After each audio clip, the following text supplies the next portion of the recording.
Lahat ng kasalanan natin, pinatawad na ng Panginoon. There's no condemnation.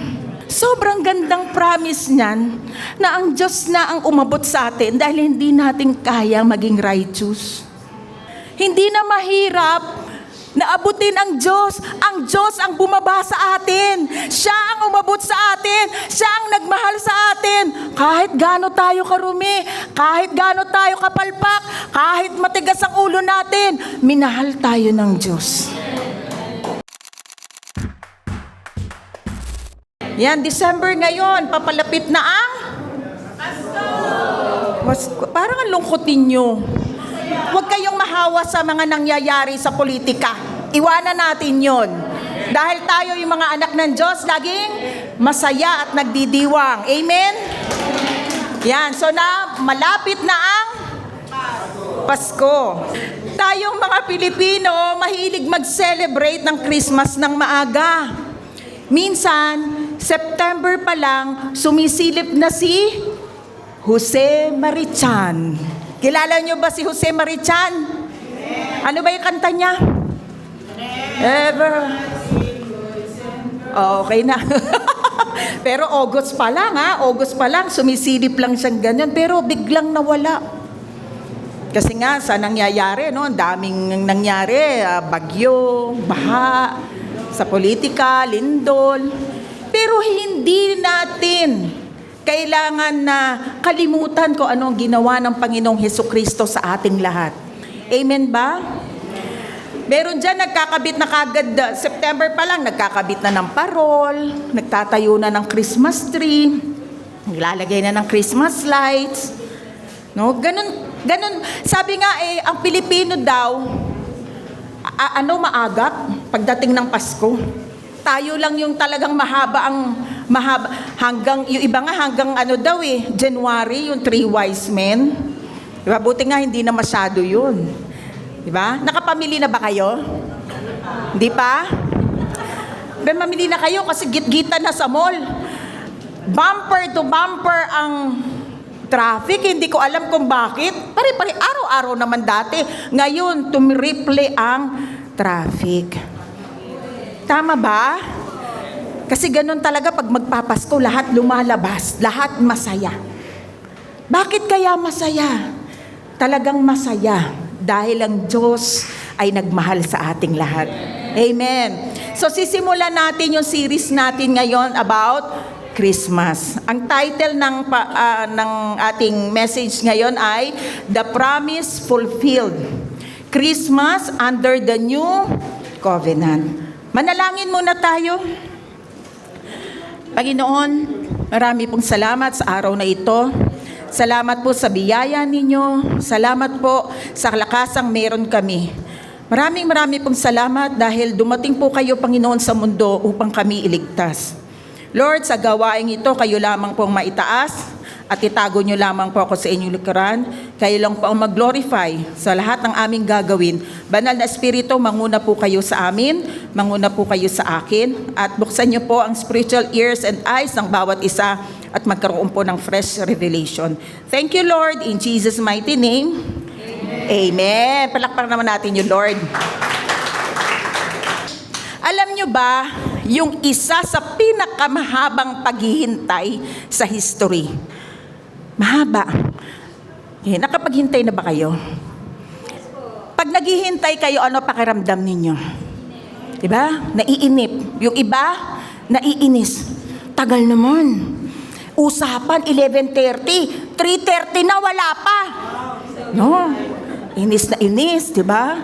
Pero alam nyo ba, isa sa kasaysayan sa Bible, ang pinakamahabang pag-iintay ay yung nag-prophesy si Jeremiah 600 years bago dumating o bago natupad yung prophecy na yon, yung pagkapanganak ng ating Panginoong Hesukristo. Imagine nyo, generation after generation, dumaan yung pag-exile nila, dumaan ang Hudyo sa mga depression, nagkaroon ng katahimikan, silence, and marami pang pinagdaanan ang mga Israelita. Pero patuloy silang naghihintay dahil naniniwala sila doon sa prophecy na yon na may darating na isang Mesaya. Amen? So kayo pagka nag-aantay, naiinip ba kayo?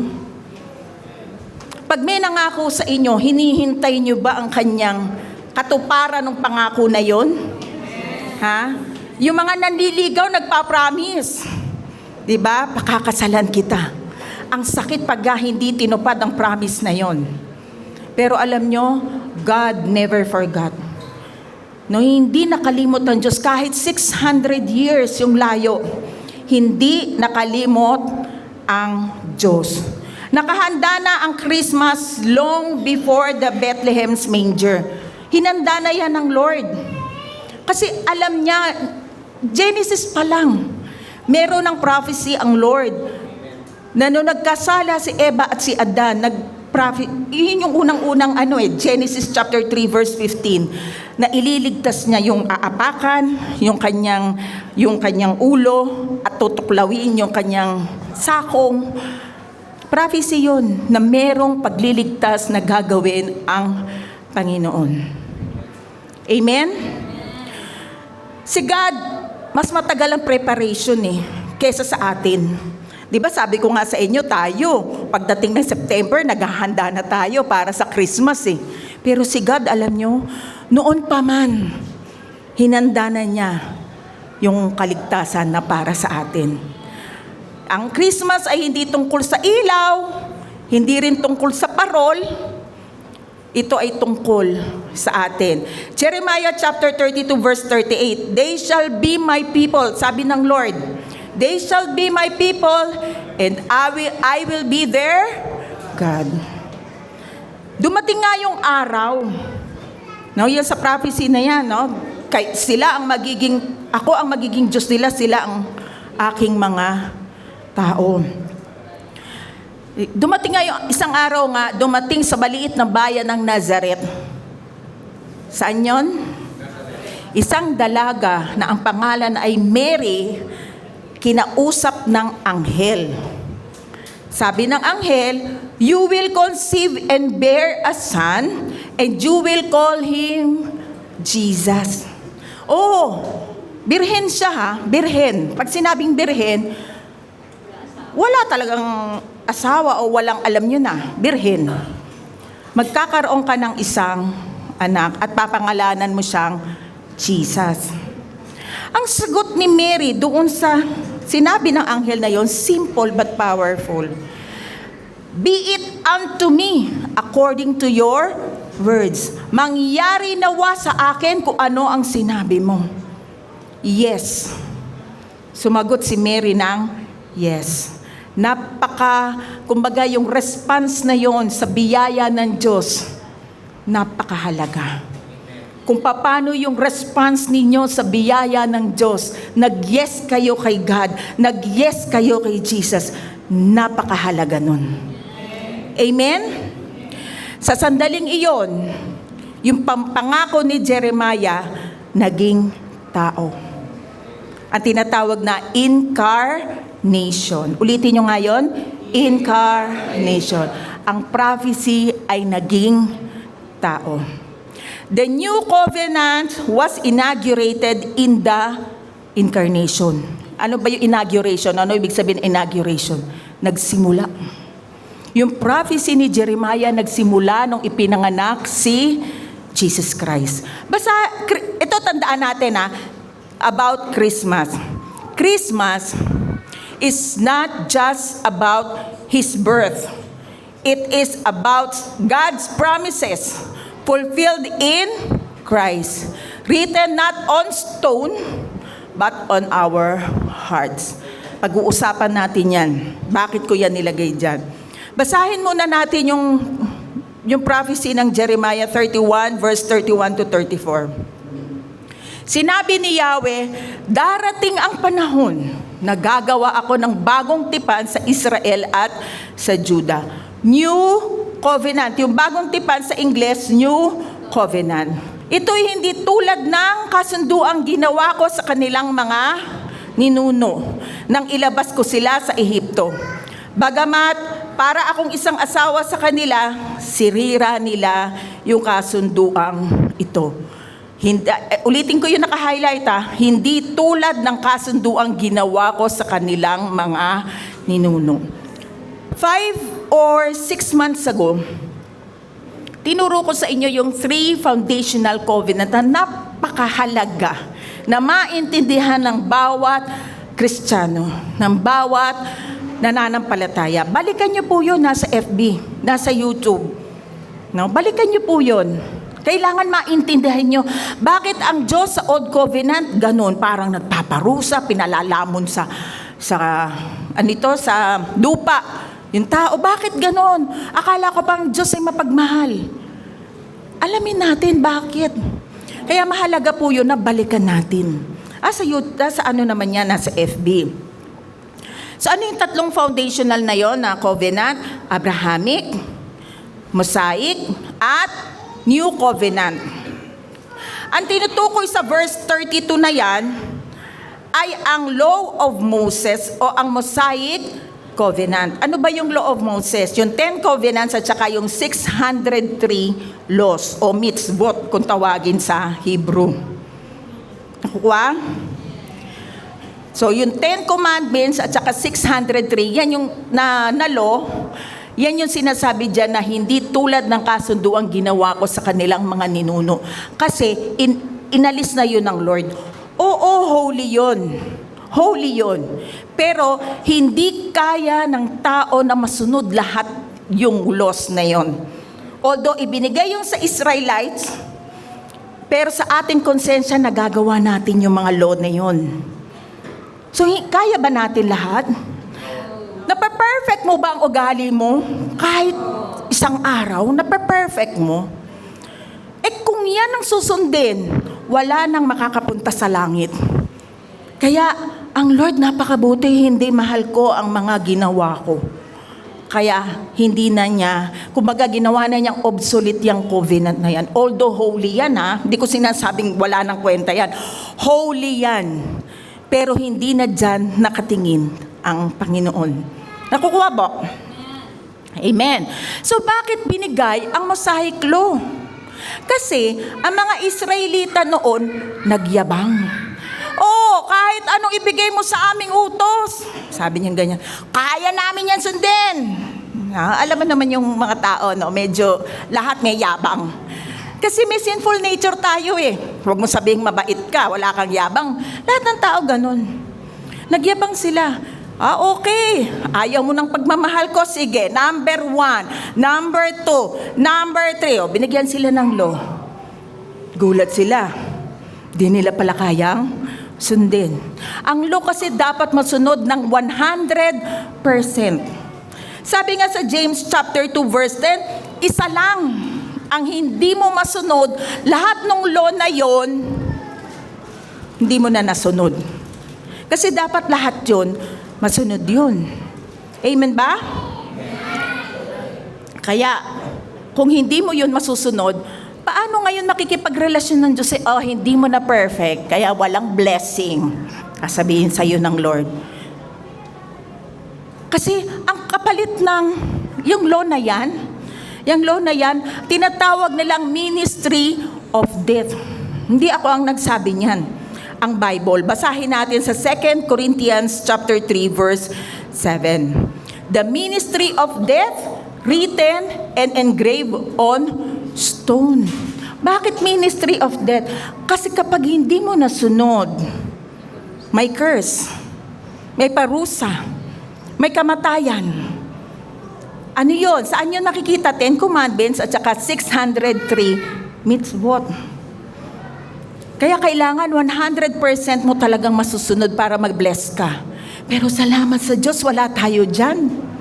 Dahil sa tinapos na gawa ng Panginoong Hesukristo. Amen? Hindi na nakatingin yung covenant na yon, binago ng Lord. Old yan Old yan. Yung covenant na yan. Nasaan na ba tayo? New. Grabing pagpapala.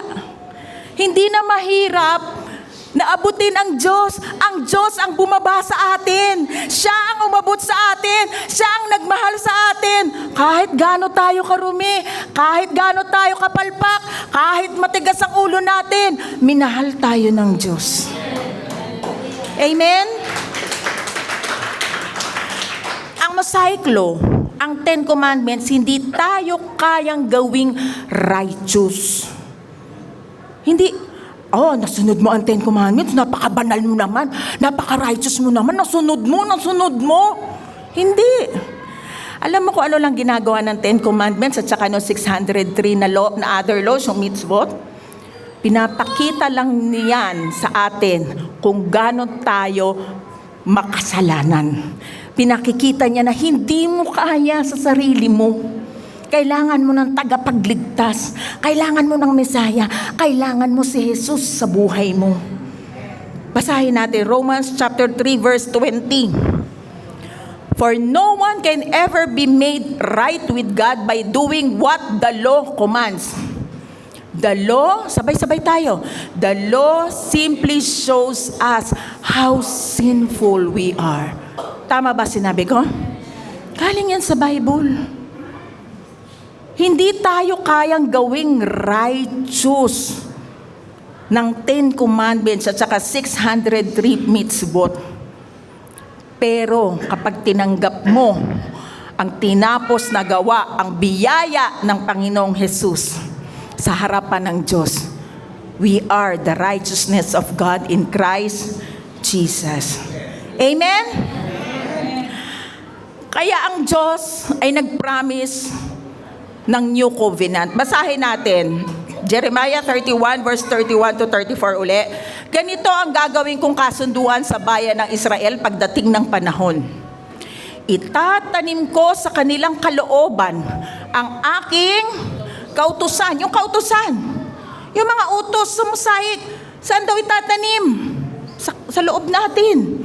Isusulat ko ito sa kanilang mga puso.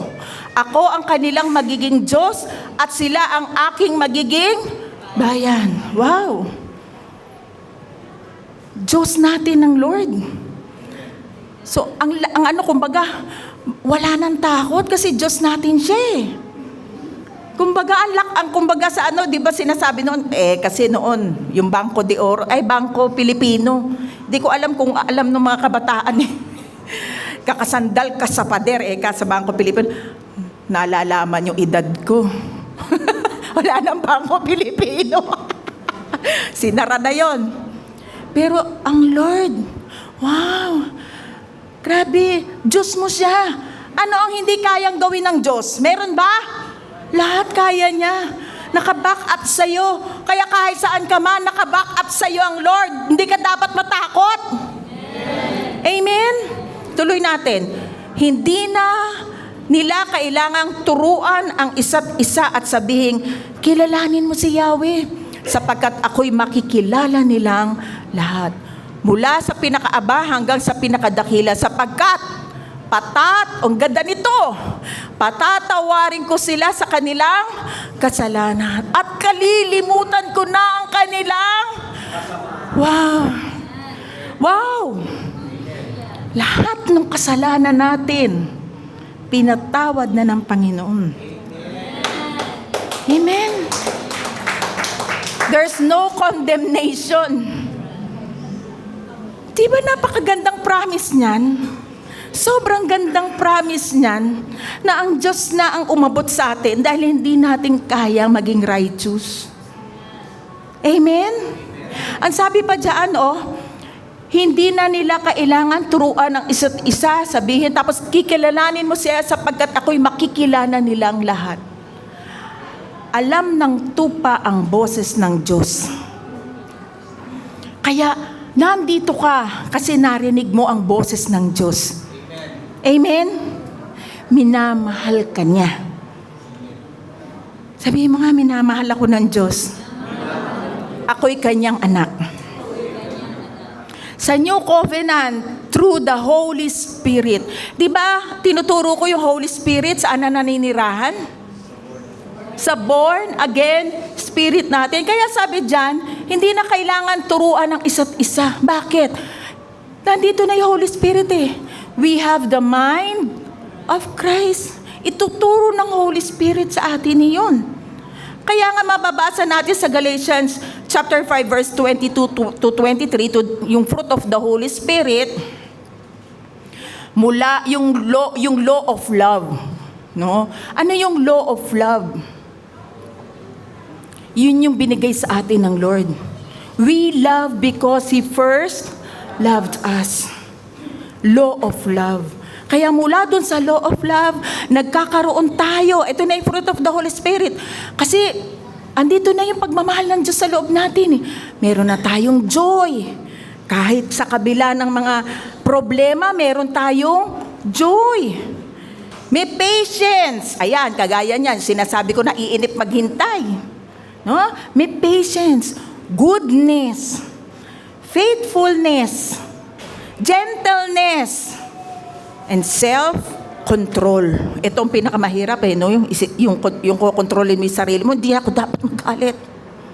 Pero hindi sa sarili mong effort, makakaya mo sa tulong ng banal na Espiritu. Kaya nga makikita nyo sa mga taong tumanggap sa Panginoong Hesus ang pagbabago. May napapanood tayo na dating magnanakaw, nagbago, mga testimony ito eh. Dating rapist, nagbago. Dating addict, nagbago. No? Kung ano pa mang mga dati siya. Dating lalaki, naging babae, naging lalaki uli. Dating babae na naging lalaki, naging babae uli. Pero yun ay pagbabago dahil natanggap nila yung kapatawaran na nanggagaling sa Panginoong Hesus. At natanggap nila yung pagmamahal na tunay. Amen? Ni-reaffirm yung Jeremiah 31 verse 31 to 34 sa Hebrews chapter 8 verse 10. Ito na siya sa New Testament. For this is the covenant that I will make with the house of Israel after those days, says the Lord. I will put my laws in their mind and write them on their hearts, and I will be their God, and they shall be my people. So, hindi na mahirap maging mabuti. Kasi bubukal na yung kabutihan sa'yo eh. Isinulat na yan. Nilagay na yan ng Panginoon sa heart and mind mo. Amen? Ang response mo sa pagmamahal ng Lord ay goodness din. Amen ba?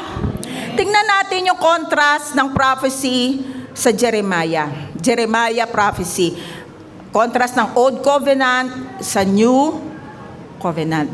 Ang Old Covenant, external, panlabas lang. Puro mga panlabas lang. Sa New Covenant, nasa loob. Internal.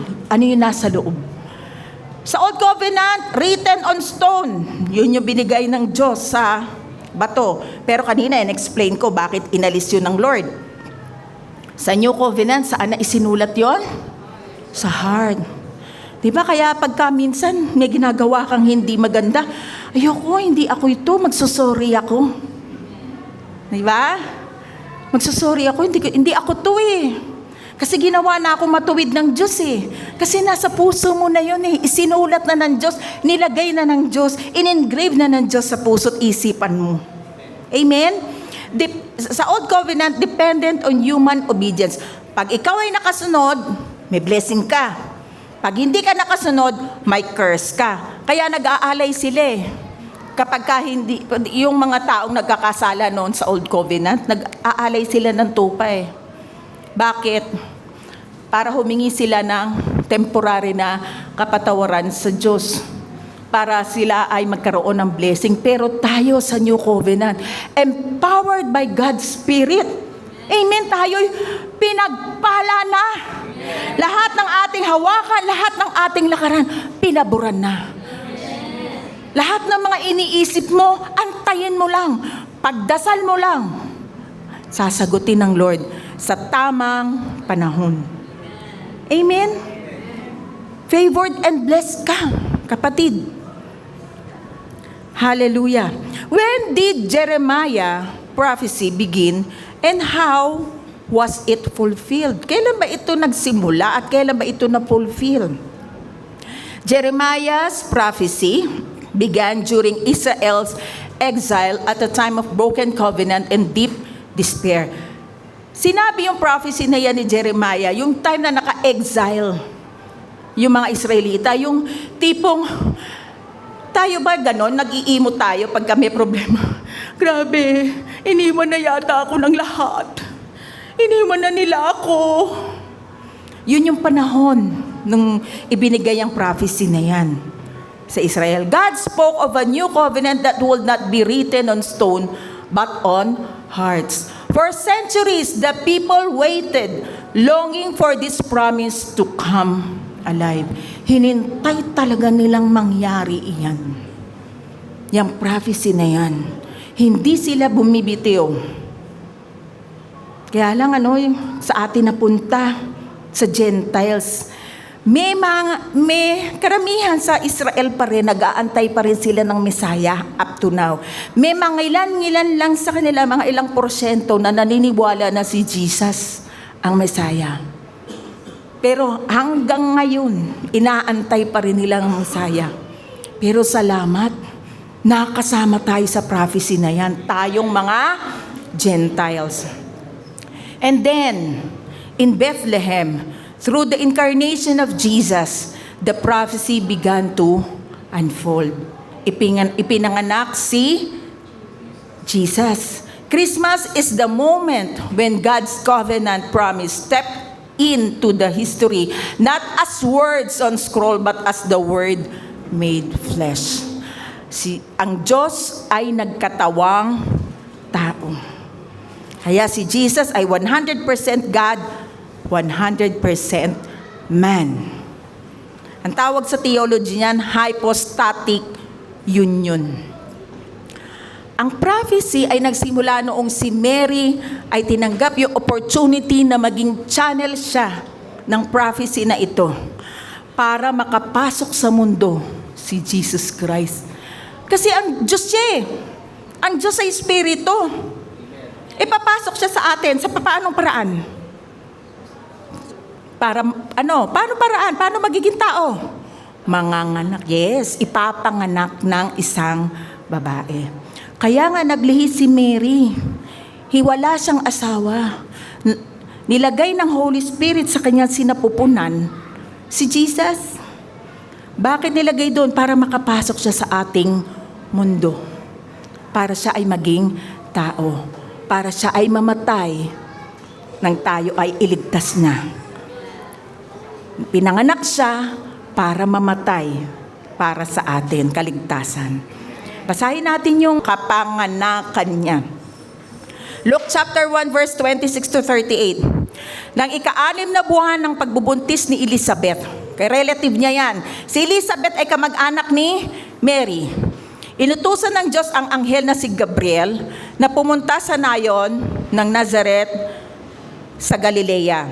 Pinapunta siya ng isang birhen na ang pangalan ay Maria. Nakatakda ng ikasal si Maria kay Jose na mula sa lahi ni Haring David. Verse 28. Sinabi ni Gabriel kay Maria, sino si Gabriel? Angel. Yan, yung angel, yung pangalan ng angel. Sinabi ni Gabriel kay Maria, matuwa ka, Maria, ikaw na pinagpala ng Diyos, sumasa iyo ang Panginoon. Nabagabag si Maria sa sinabi ng anghel. Inisip niyang mabuti kung ano ang ibig sabihin nun. Ano ba yung ibig sabihin ng anghel? Ano ba yun? Nalilito ako. Sabi ni Mary, nalilito ako. Pero bago ako umarte, balik tayo sa ikaw na pinagpala. Sa English, favored, grace. Alam niyo ba, sa New Testament, 2 beses lang binanggit iyan. Ang Greek word po ng pinagpala ay charito. Ibig sabihin niyan, favored, grace, highly favored. 2 lang. Ang galing. Sino? Si Mary at ang beloved. Sino beloved dito? Amen.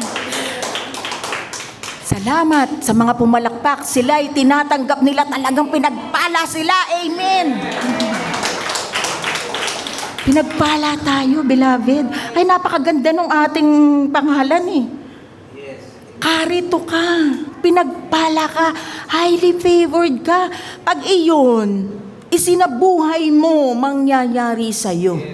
Pag hindi mo yan pinaniwalaan, di okay lang. Ligtas ka pa naman, kaya lang mahihirapan ka. Bakit? Siyempre, ang gusto natin yung grace, yung pabor na nanggagaling sa Diyos. Kasi mas maganda yun eh. Amen? Amen. So tignan natin, saan ba natin makikita yung isa pang karito na yan? Makikita natin yan sa Ephesians chapter 1 verse 6. To the praise of His glorious grace and favor. Yan yun, yung grace and favor, karito.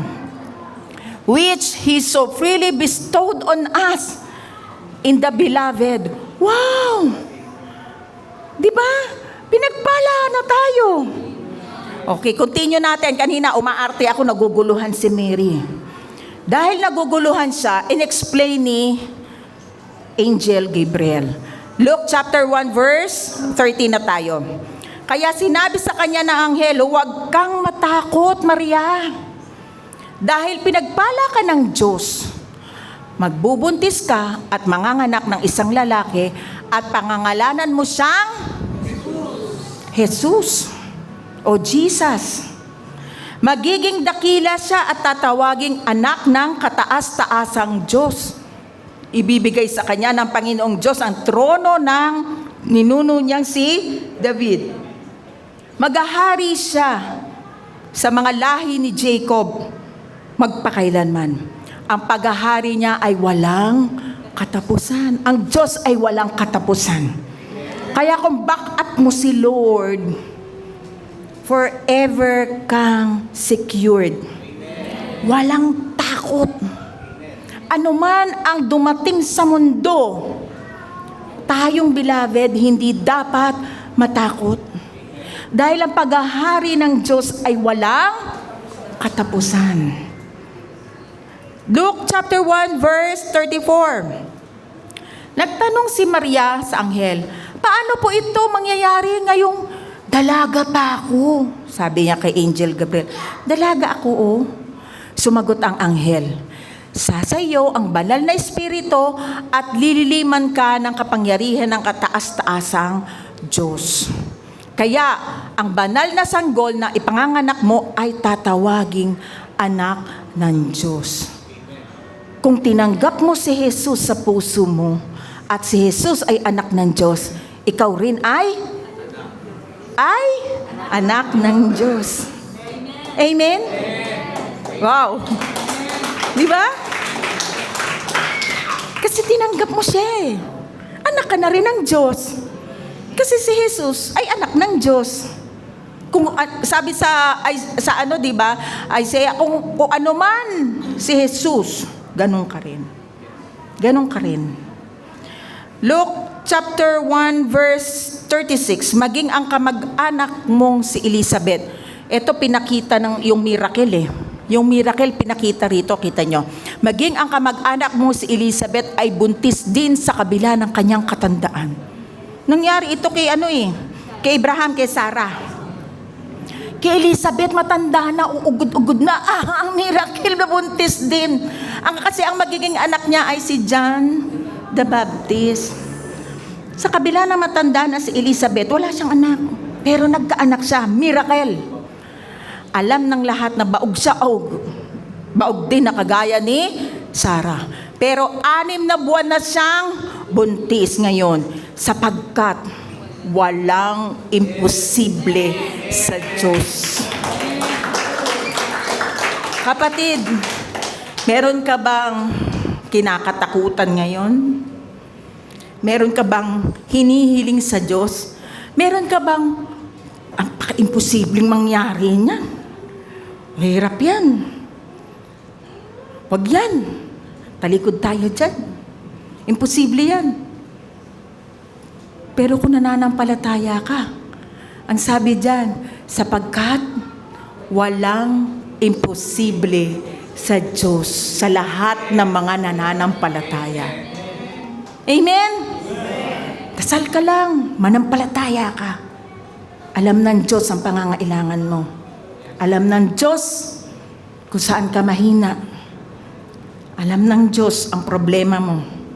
Alam ng Diyos kung anong nasa isip mo, kung ano nasa puso mo. Manalig ka lang, manampalataya ka lang, manalangin ka lang, sapagkat walang imposible sa Kanya. At dahil dyan sa miracle na yan, siyempre nakita niya, wow! Yung kamag-anak ko, matanda na, baog, tapos nabuntis. Ano pa ipagdududa ko? Sa loob-loob ni Mary. Ano ko po yun? Salin ko. Salin ko yun. So, ang sabi, ano ang sagot? Ano ang response sa biyaya na yun? Ano response ni Mary? Luke chapter 1 verse 38. Sumagot si Maria, alipin po ako ng Panginoon. Mangyari nawa sa akin ang mga sinabi niyo. So, tumugon si Mary, be it unto me according to your words. Mangyari sa akin yung mga sinasabi mo. Pumayag si Maria. Mary's obedience is a picture of covenant response. Response. Be it unto me according to your words. Napakahalagang desisyon sa ating buhay. Ang response natin sa biyaya ng Diyos. Kamusta? Masasabi mo ba ngayon sa Diyos, Lord, be it unto me according to your words? O sasabihin mo, mamaya na lang Lord, o bukas na lang Lord, meron pa akong ginagawa. Hindi ka i-condemn ng Lord. Pero sayang ang opportunity. Diba? Ng pagpapala ng Panginoon. Sayang. Dahil yes ka na, yes Lord. Diba may kanta tayong, yes Lord, yes Lord, yes, yes Lord. Response natin yan sa biyaya ng Panginoon. Pag tinanong ka ngayon ng Lord, mag-yes ka ba? Or, wait lang po. Hindi pa po ngayon. Tsaka na po. Pagmuni-munihin mo yan sa iyong isipan.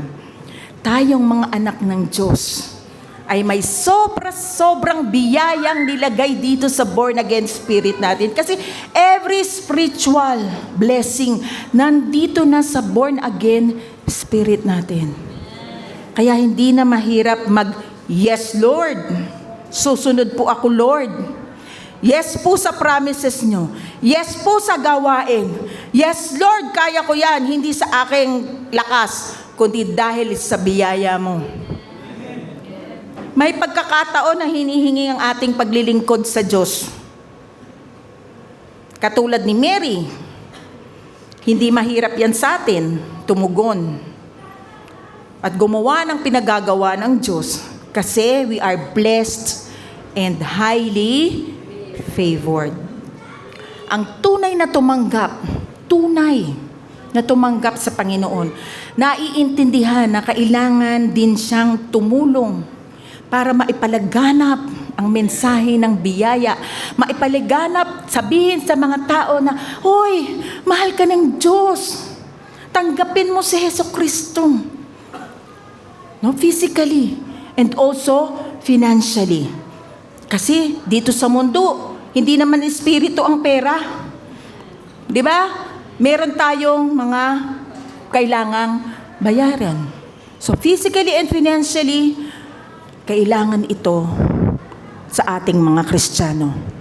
Hindi ka pipilitin, pero sa loob mo, sasabihin ng Holy Spirit sa'yo yan.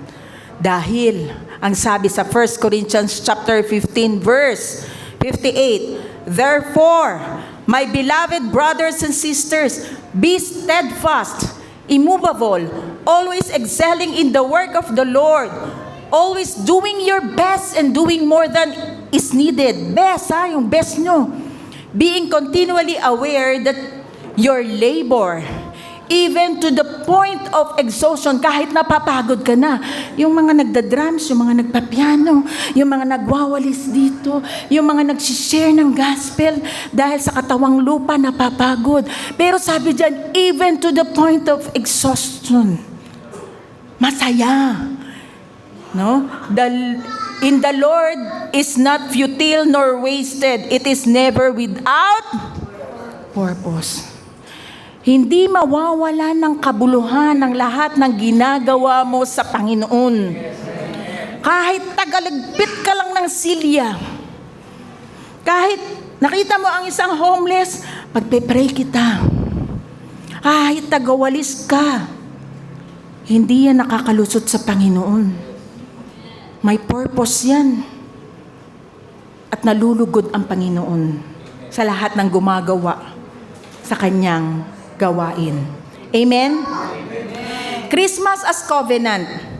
The incarnation is God's covenant promise taking flesh. So, yung incarnation, ang Diyos ay nagkatawang tao. Not merely a birth story, but the divine announcement. Ano yung divine announcement? I will be their God, and they shall be my people. Pagka nasa isang organisasyon ka, kabilang ka, at yung organisasyon na yun malakas, at nandun ka, ano pakiramdam mo? Member ako dito eh.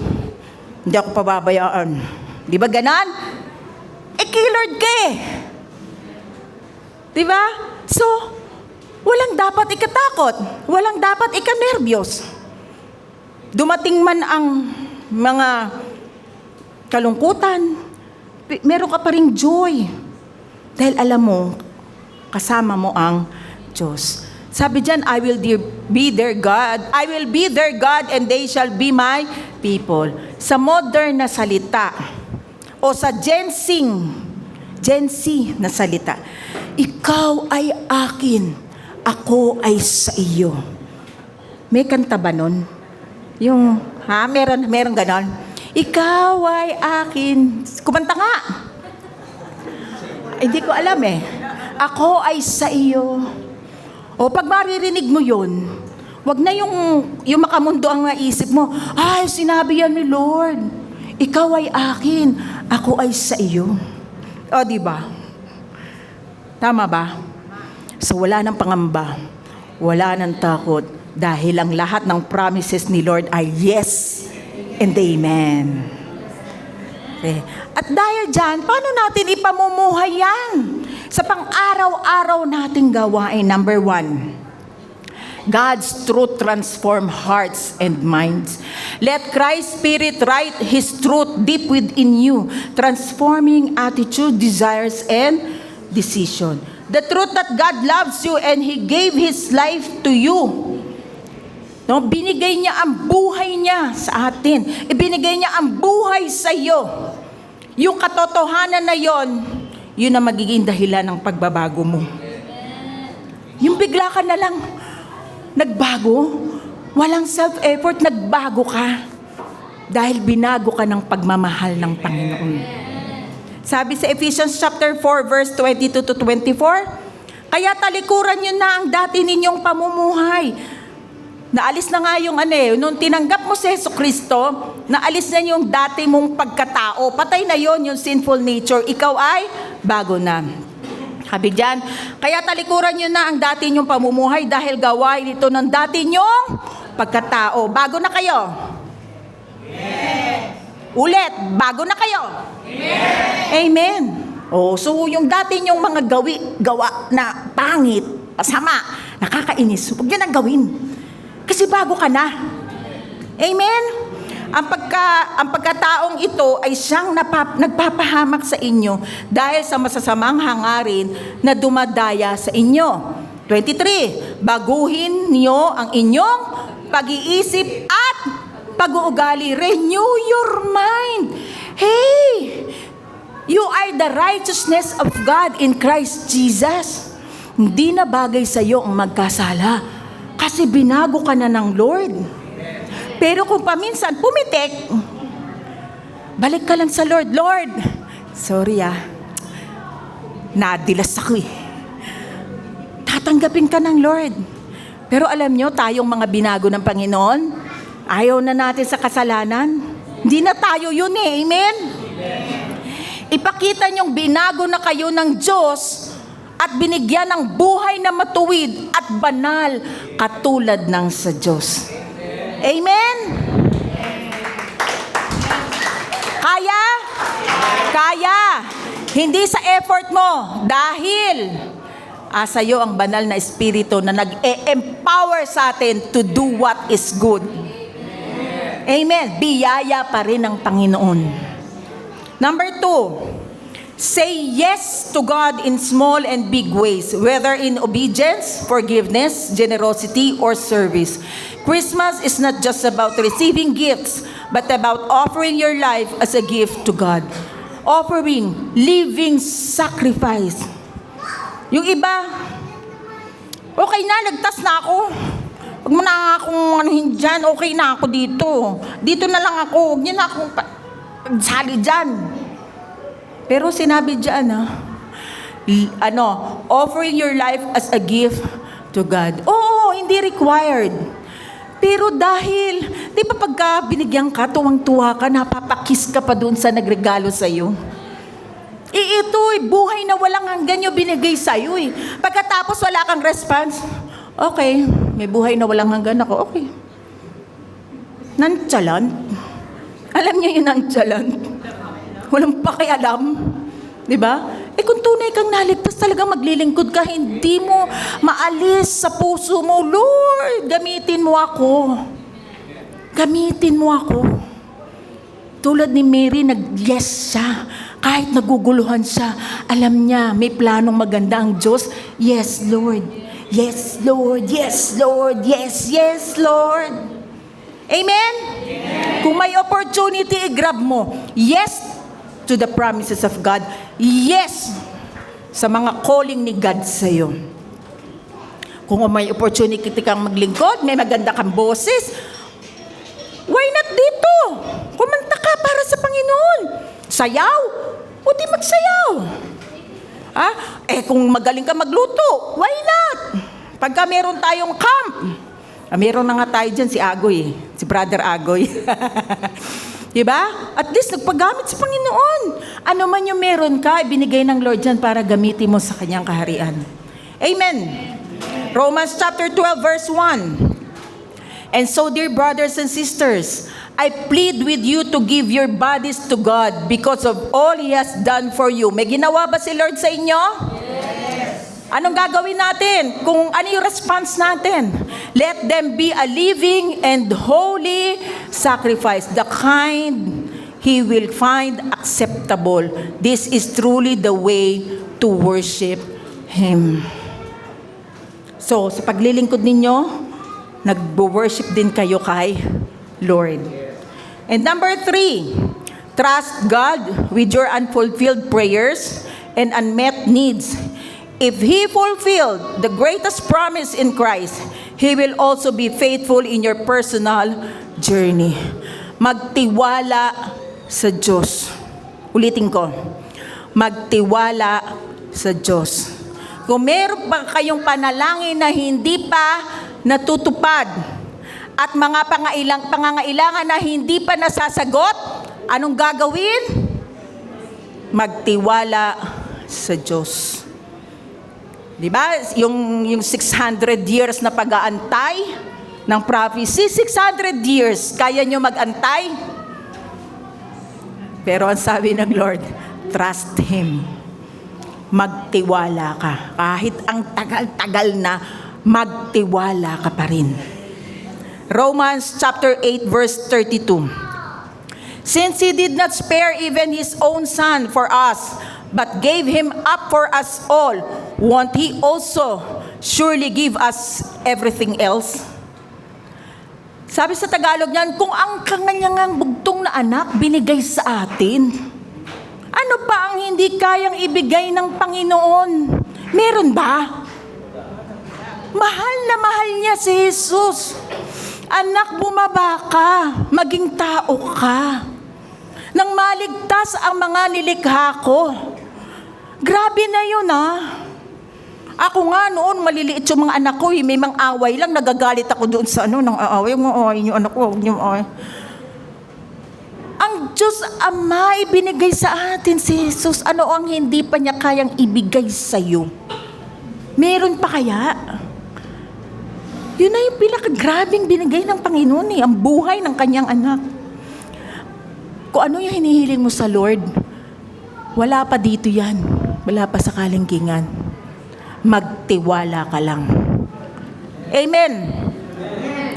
Today nakita natin ang Christmas ay hindi lang tungkol sa manger, yung pinanganak siya sa sabsaban. Di ba pinanganak si Jesus sa sabsaban?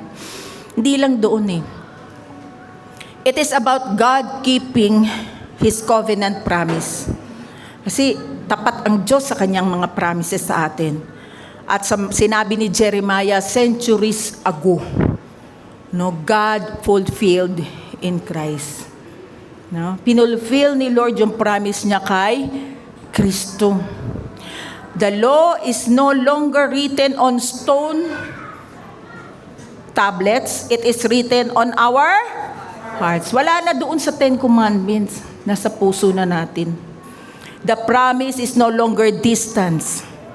It is alive in us through Jesus. Hindi na malayo sa atin ang Diyos. Hindi na malayo ang kanyang law. Kasi nasa born again spirit na natin. Nandito na ang Holy Spirit sa loob natin. Yung response ni Mary na yes, it reminds us na ang covenant grace ay nangangailangan ng kilos. Ng talagang yes. Katulad ng kanyang pagsuko sa salita ng Diyos, tayo rin ay tinatawag na magsabi ng ano sasabihin nyo pag may calling ang Lord sa iyo at sa mga promises? Yes, sa kanyang mga pangako sa ating buhay. Amen? So let's wrap up. What is the prophetic promise of God in the Old Testament? Sabay-sabay natin isagutin. They shall be my people and I will be their God. Next, what is the law in the new covenant and where is it now written? Sabay-sabay. In the new covenant, the law is written on the hearts and minds of believers, internal, given through the Spirit, as declared in Jeremiah 31 verse 33 and reaffirmed in Hebrews chapter 8 verse 10. Summary na po ito ng pinag-usapan natin. Next, when did the prophecy begin? The promised prophecy was inaugurated in the incarnation. Ano yung incarnation? Jesus was born. So ano yung beloved walk natin? Yung tatlo? Ba't lahat yan number 1? Nagkaroon ng pero dito 1, 2, 3. Number 1, God's truth transform hearts. And number 2, say yes to God's call. Number 3, there are yes and amen in Christ. So Christmas is God declaring, I will be their God and they shall be my people. Kaya masasabi natin ang ating beloved thought, in Christ, the promise is fulfilled in me. Basahin po natin. In Christ, the promise is fulfilled in.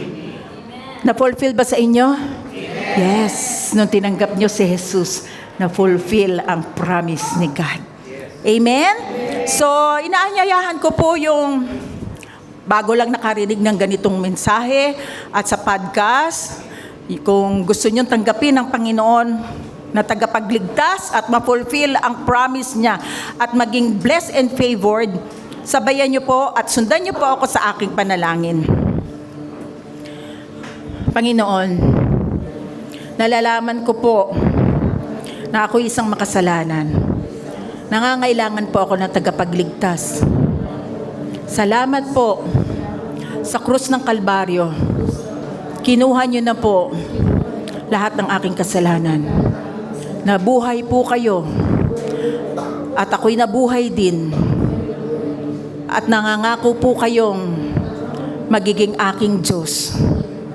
Kayo po ang maging tagapagligtas ko, ang maging Panginoon ng buhay ko.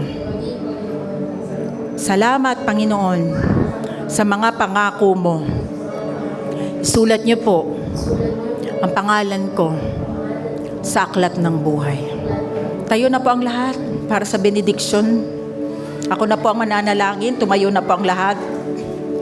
Panginoon, salamat sa mensahe niyo ngayong araw na ito. Salamat na fulfilled yung prophecy ni Jeremiah.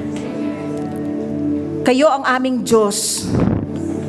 Salamat dahil alam namin secured kami sa kamay ninyo. Hindi niyo po kami pababayaan at hindi niyo po kami iiwan. Salamat, Panginoon, sa mga dalangin namin na tingin namin ay hindi pa nasasagot.